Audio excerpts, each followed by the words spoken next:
Thank you very much. And again, I'd like to thank everybody for coming tonight, and thank you to the Brain Foundation. This is obviously a great opportunity and a difficult grant to get, so that's really exciting.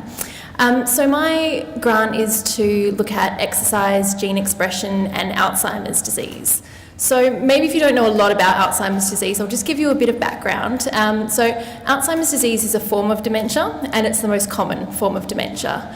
It's caused by a build-up of proteins that lead to cell death, a brain cell death, which then leads to the atrophy of the brain. So they lose a lot of volume in the brain. And it starts with a decline in things like memory and thinking, and as the disease progresses, a loss of self-care. And Alzheimer's disease is a fatal condition, and it does obviously end in death. But to date, there's no cure or treatment for Alzheimer's disease, so a lot of research is starting to turn towards lifestyle measures, such as physical activity, as a prevention measure for Alzheimer's.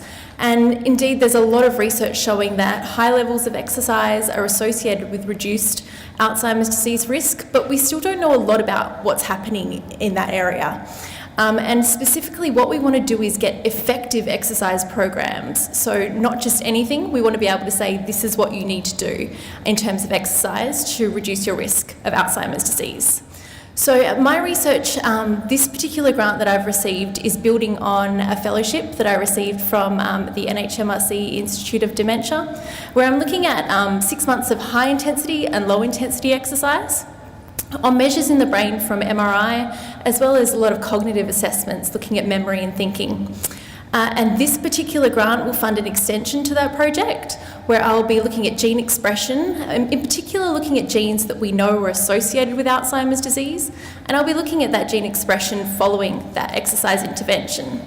So ultimately what we want to be able to do is say that for this particular person, this is the exercise you should be doing to reduce your risk for Alzheimer's disease. And for this particular person, this is what you should be doing. So that's our aim of our research. Thank you.